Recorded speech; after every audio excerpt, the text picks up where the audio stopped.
유난히도 무더웠기 때문인지 올 여름은 특히나 길거리에서 손선풍기를 들고 다니는 분들을 많이 볼 수 있었는데요. 저도 버스를 기다리며 혹은 지하철 안에서 작지만 고마운 그 기술에 기대 이번 여름을 보냈습니다. 그런데 얼마 전 이 손선풍기에서 나오는 전자파의 양이 심각할 정도로 커 암을 유발하기 때문에 노인과 아이들은 사용을 자제하라는 내용의 기사가 나왔었는데요. 이번 뉴스에 출처가 된 환경보건시민센터의 보고서를 통해 그 사실관계를 알아보도록 하겠습니다. All about IT Gadget Soul. 손선풍기가 심각한 수준의 전자파를 발생시킨다는 뉴스, 아마 TV나 인터넷을 비롯한 여러 매체를 통해 이미 접하셨을 거라고 생각합니다. 그 내용들이 모두 환경보건센터라는 단체가 발표한 이 보고서에서 주장하는 내용을 그대로 전하고 있는데요. 전체적인 보고서의 논리 흐름을 정리해보면 이렇습니다. 가정에서 사용하는 전기 제품의 전자파는 국제암연구소가 2군 비발암물질로 지정하고 있기 때문에 위험하다. 시중에 판매하는 13종의 손선풍기의 전자파, 측정기와 제품의 거리를 1cm로 밀착하여 쟀을 경우 평균적으로 647.7mGauss, 최대 1020mGauss에 달하였다. 이 측정값이 정부의 전자파 노출 기준인 833mGauss보다 높기 때문에 손선풍기는 위험하다. 그리고 25cm 이상 떨어졌을 경우에는 1mGauss 이하로 떨어지기 때문에 손선풍기를 사용하더라도 25cm 이상 떨어뜨려 사용하기를 권장한다. 이 정도가 이 보고서의 주요 논리 흐름인데요. 여기까지 보시고 여러분들은 이 보고서에 대해 어떤 느낌이 드시나요? 이 보고서의 전체 흐름의 가장 핵심이 되는 부분을 다시 한번 정리해보면 정부의 전자파 노출 기준이 833mGauss고 실제로 우리가 측정을 해봤더니 일부에서 그 값을 넘기기 때문에 위험하다는 거죠.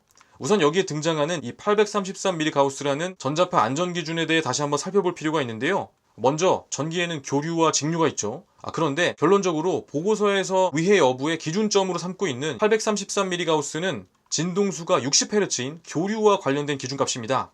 손선풍기는 직류이고요.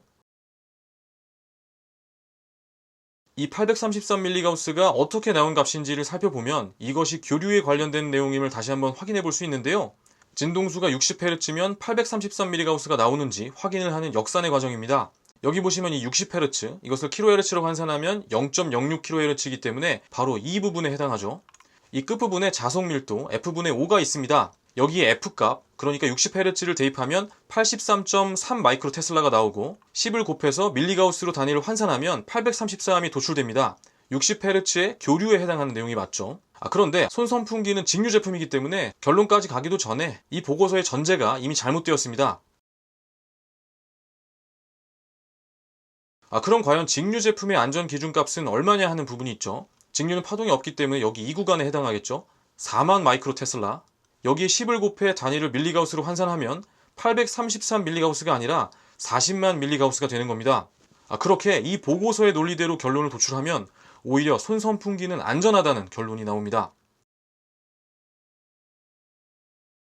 1군 발암물질과 2군 비발암물질이 있었죠. 이 두 개가 인체에 유해하기 때문에 대부분의 전자파는 유해하다. 이렇게 이야기했다는 그런 내용. 그런데 이 두 가지 중 전자는 유해한 것이 맞습니다. 하지만 이 2군 비발암물질에 대해서는 한번 살펴볼 필요가 있습니다. 여기서는 곧바로 위험한 물질로 못을 박았지만 이 WHO의 기준하는 해석에 대해서는 이견이 있는데요. 개인적으로 2군 비발암물질에 대해서 이것은 명백한 발암물질이다 라고 해석하기보다는 이것이 발암물질이라는 뚜렷한 증거는 아직 없는, 그저 가능성이 있는 물질 정도의 의미로 해석하는 게 옳다는 의견이 조금 더 합리적이지 않나 이런 생각이 듭니다.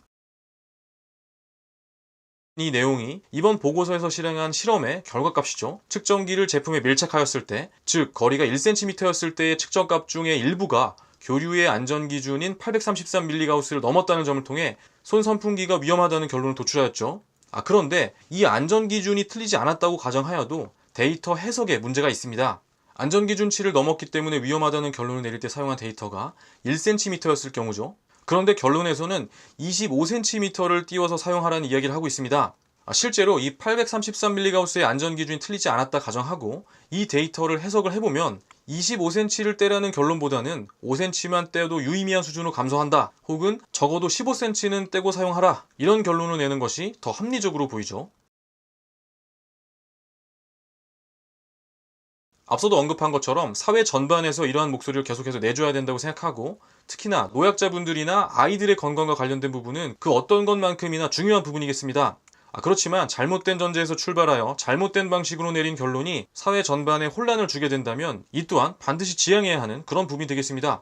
구체적으로 언급하는 것은 조금 조심스럽습니다만 그동안 잘못된 정보들로 사회적 혼란을 초래한 예들이 많이 있었죠. 좋은 의도가 모든 것을 합리화시켜주지는 못한다는 점, 그리고 그러한 어설픈 접근과 그를 통해 내려지는 잘못된 결론으로 얻어지는 혼란과 여러 문제점들을 그저 사회적 비용과 같은 추상적인 단어로 치환해서는 안 됩니다. 누군가에게는 죽고 싶을 만큼 억울한 일들이 될 수도 있다는 점 반드시 명심해야 하죠. 이런 괴담이 만들어지는 과정은 매우 전형적이죠. 이미 결론은 지어져 있고 거기에 맞춰 실험을 계획하고 그것이 의도적이었는지 아니면 본인들도 정말 잘못 알았는지는 차치하더라도 잘못된 전제, 여러 가지 왜곡들이 부족한 개연성을 메꾸기 위해 사용됩니다. 그래서인지 오히려 더 그럴듯하게 애초에 정해졌던 방향대로 결론이 도출되죠. 며칠 전 부모님께 문자 한 통을 받았습니다. 오늘 이야기에 등장하는 그 기사에 대한 링크가 담겨 있었죠.